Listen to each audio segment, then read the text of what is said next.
రఘురామకృష్ణంరాజు వేసిన పిటిషన్ నేపథ్యంలో రఘురామకృష్ణంరాజు మీద తమ వాదనలు వినిపించింది వైఎస్ఆర్ కాంగ్రెస్ పార్టీ ప్రభుత్వం. సీఎం వై జగన్మోహన్ రెడ్డితో పాటు రాష్ట్ర ప్రభుత్వాన్ని లక్ష్యంగా చేసుకుంటూ నరసాపురం ఎంపీ కె రఘురామకృష్ణరాజు ప్రజా ప్రయోజన వ్యాజ్యం దాఖలు చేయడం వెనక దురుద్దేశాలు ఉన్నాయి. రాష్ట్ర ప్రభుత్వం తరపున అడ్వకేట్ జనరల్ శ్రీరామ్ హైకోర్టుకు నివేదించారు.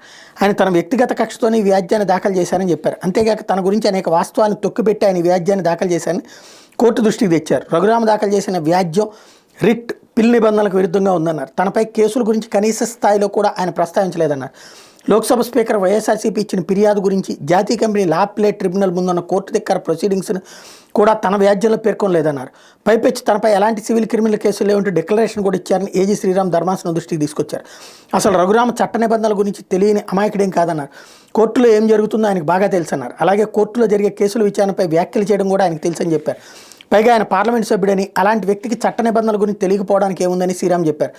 అన్నీ తెలిసి ఆయన ఉద్దేశపూర్వకంగా తనకు సంబంధించిన కీలక విషయాలను పిటిషన్లో బహిర్గతం చేయకుండా తొక్కిపెట్టారని కోర్టుకు వివరించారు. ముఖ్యమంత్రి ఇతర ప్రభుత్వ పెద్దలపై విషయం చిమ్ముతూ తప్పుడు ప్రచారం చేయడాన్ని రఘురామకృష్ణరాజు పనిగా పెట్టుకున్నారన్నారు. కోర్టులు ఒకవైపు కేసులు విచారిస్తుంటే మరోపక్క ఆయన మీడియా ముందు ఆ కేసుల గురించి మాట్లాడమే కాక వ్యక్తులపై విషయం చిమ్ముతూ ఇష్టం వచ్చినట్టు మాట్లాడుతుంటారని ఏజీ వివరించారు.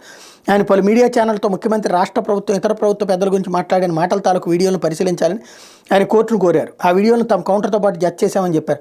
వాటిలో మాట్లాడిన మాటలను యథాతథంగా కౌంటర్లో పొందుపరిచామన్నారు. ఈ సందర్భంగా హైకోర్టు స్పందిస్తూ ఈ వీడియోలను తాము ఇంటి వద్ద చూస్తామని, కౌంటర్లో రాసిన అంశాలను చూస్తామని తెలిపింది. తదుపరి విచారణ మార్చి 4కు వాయిదా వేసింది. ఈ మేరకు న్యాయమూర్తి జస్టిస్ ఉమాక దుర్గాప్రసాద్, జస్టిస్ మండవ కిరణ్మయి ధర్మాసనం గురువారం ఉత్తర్వులు జారీ చేసింది. రాష్ట్ర ప్రజల సంక్షేమం కోసం వైఎస్ జగన్మోహన్ రెడ్డి ప్రభుత్వం అమలు చేస్తున్న పలు పథకాలంటూ వాటి మీద అన్యాయం చేశాడంటూ పిలివేసినటువంటి నేపథ్యంలో నిన్న ప్రభుత్వం తరపున వాదనది.